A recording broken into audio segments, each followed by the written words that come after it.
J'ai eu plusieurs questions et plusieurs remarques suite à la vidéo que j'ai faite sur la présentation d'une mini fraiseuse CNC parce que j'avais utilisé une fraise qui était livrée avec le kit et qui n'était pas forcément adaptée au travail du bois.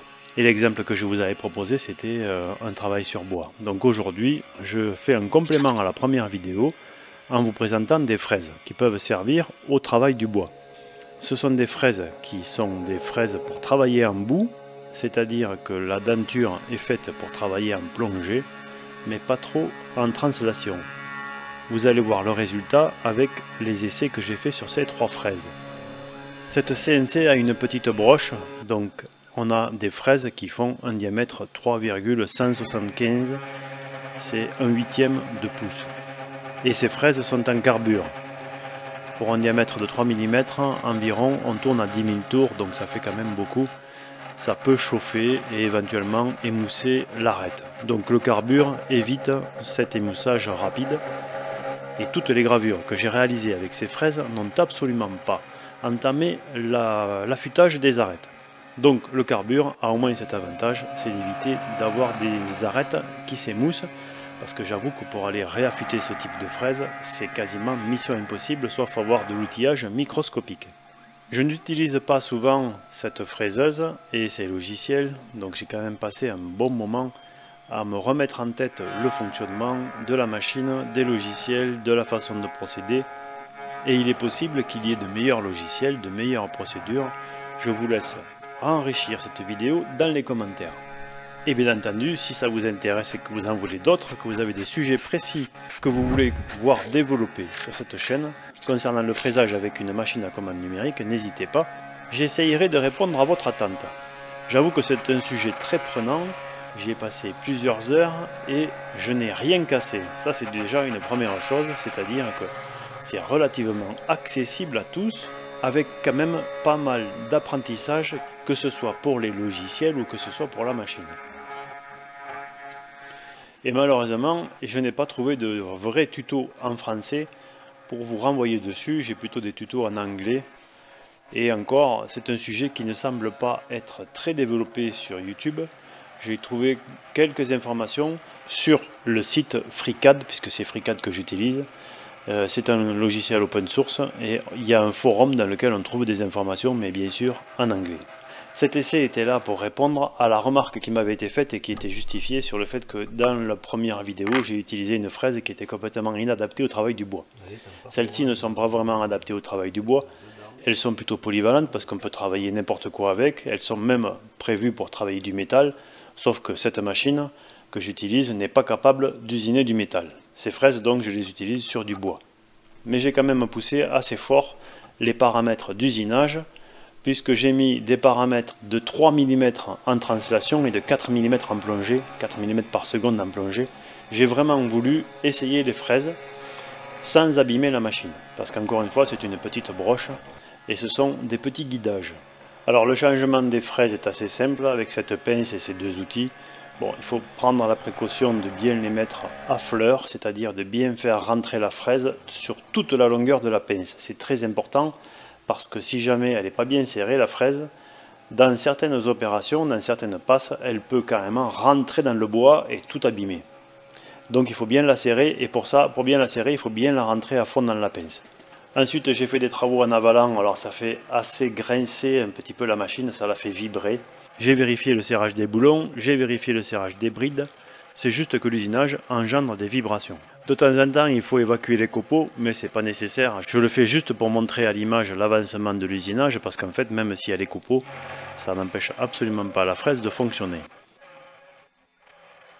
Donc encore une fois, dans cet exercice, eh bien, ce qui a été le plus compliqué pour moi, ça a été de me remettre en tête le fonctionnement de la machine, des logiciels, de définir le zéro de la machine, et donc l'origine de départ.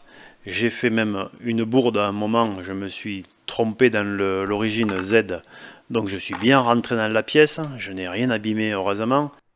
Cet exercice a duré une grosse demi-journée, plus l'apprentissage des logiciels, parce que bien, je ne suis pas familiarisé avec ces logiciels. Mais n'hésitez pas à vous lancer, parce qu'il n'y a rien de vraiment très compliqué, il faut juste avoir un petit peu de patience et de volonté d'apprentissage.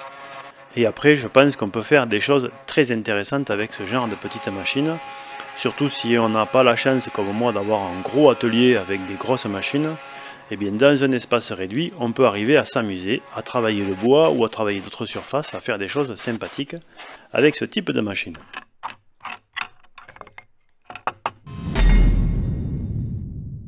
Alors, qu'est-ce qu'il faut retenir de cet exercice? C'est que déjà, par rapport à ce que j'ai utilisé la dernière fois, les fraises d'origine, où j'ai réussi à graver ceci, j'ai quand même un résultat qui est complètement différent. Je peux faire des surfaces planes, beaucoup plus importantes, beaucoup plus rapidement. Je peux enlever beaucoup plus de matière, beaucoup plus facilement. Parce que les fraises qui étaient livrées avec la machine, ce sont des fraises qui sont faites pour graver, mais pas pour graver dans du bois. Et celles-ci, ce ne sont pas forcément non plus des fraises pour graver le bois. Ce sont des fraises qui sont des fraises en bout, donc avec une dent, 4 dents, 2 dents.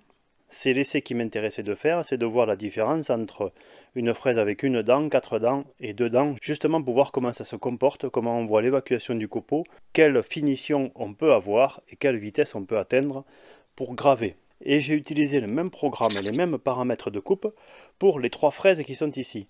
Et on voit tout de suite une différence importante en termes de finition.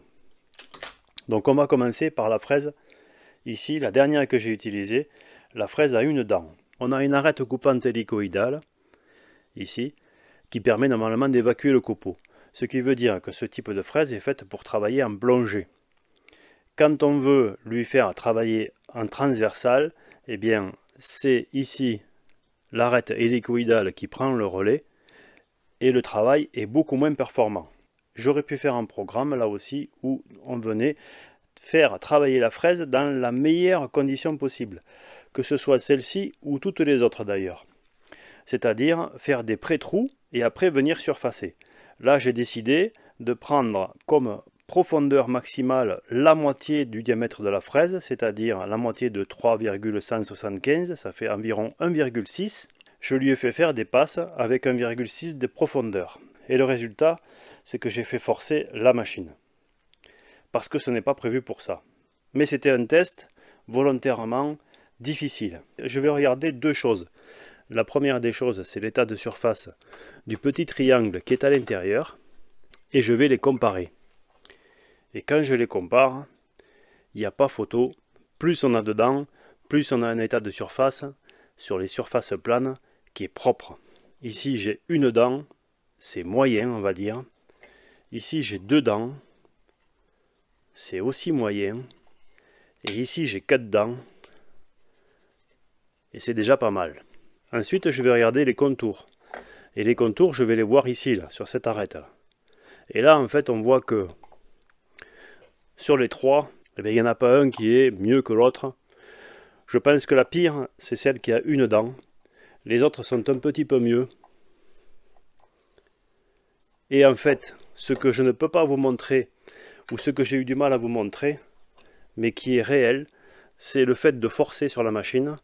Et bien, paradoxalement, c'est celle qui a 4 dents, qui a moins forcé. Et pourquoi? Eh bien, parce qu'elle a des petites dents, ici, sur les arêtes hélicoïdales, il n'y a pas de dégagement de copeaux, c'est-à-dire qu'il n'y a pas cette hélice ici qui dégage le copeau. Il y a une hélice croisée qui en fait broie les copeaux. Donc ça bourre un petit peu, effectivement. Par contre, ça a un avantage, c'est que ça ne fait pas forcer la fraise sur la totalité. Et cette fraise, je l'ai même essayé avec des passes équivalentes au diamètre de la fraise, sans faire fléchir la tête de fraisage. Donc ces 3 fraises ne donnent pas forcément un bon état de surface dans les coupes transversales, mais celle-ci se démarque nettement sur l'effort qu'on fournit pour avancer. Parce que cette machine a quand même un petit peu de flexion ici.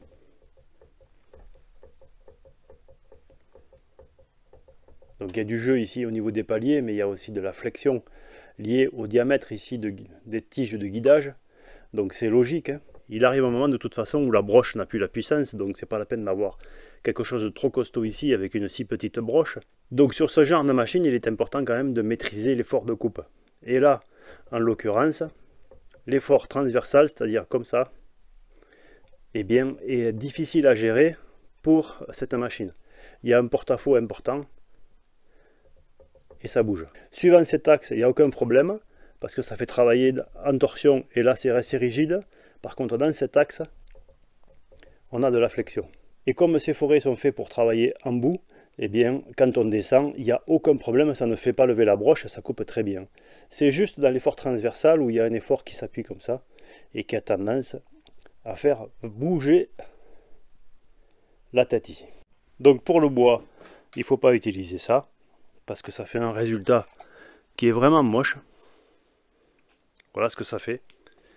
Ça c'est fait pour graver du plastique, pour graver du polycarbonate, pour graver autre chose et des matériaux durs, mais pas pour faire ça. Pour travailler le bois, il vaut mieux utiliser celle-ci, 4 dents, carbure, qui vaut 13 €,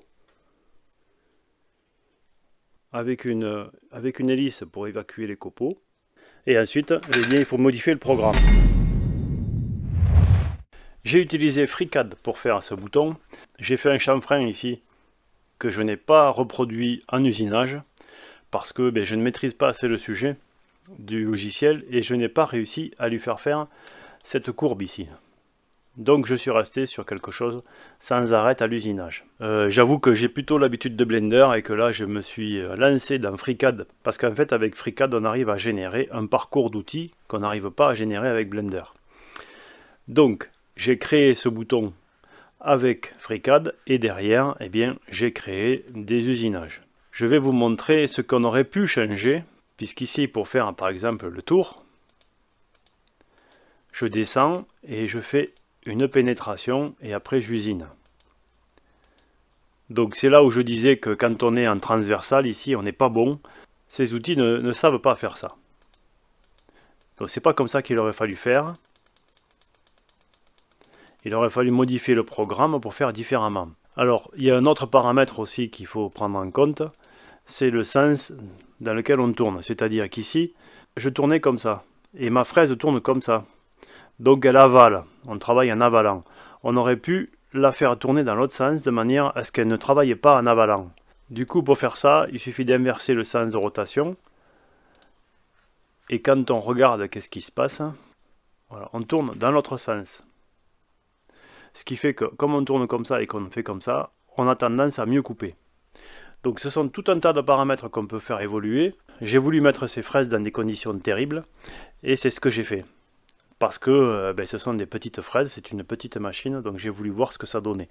Je pense qu'on peut améliorer facilement le résultat en travaillant ici sur la façon d'usiner. Parce qu'encore une fois, ce type de fraise en bout est prévu pour travailler en descendant, en pénétrant, c'est-à-dire dans ce sens-là, et pas en transversal. En transversal, elle se débrouille pas très bien, à cause de sa denture. Pour finir, donc, j'ai utilisé FreeCAD, je le disais, pour faire le dessin et générer le parcours d'outils. Et ensuite, j'ai utilisé Universal G-Code Sender, qui permet d'envoyer le code, le G-code qu'on a programmé, l'envoyer à la machine. Et de définir eh bien, le 0, le point d'origine, et donc d'usiner la pièce. Il faut donc deux logiciels, un logiciel de CAO donc, avec une génération de parcours d'outils. Donc c'est assez spécifique comme logiciel, il y en a plusieurs, j'avais utilisé Kanban la dernière fois que je vous ai montré. Et cette fois-ci j'ai utilisé FreeCAD parce que Kanban c'était une version d'évaluation, donc je préférais avoir une version libre. Là FreeCAD c'est un logiciel open source, c'est un logiciel qui est libre d'accès. Et il faut un logiciel de GRBL, ici c'est du GRBL, donc on envoie ici un G-code, un GRBL vers la machine. Et il y a d'autres logiciels, il y a par exemple GRBL Controller qui est proposé avec la machine que je vous ai présentée, la CNC que je vous ai présentée, mais je préfère à celui-ci, je le trouve plus ergonomique.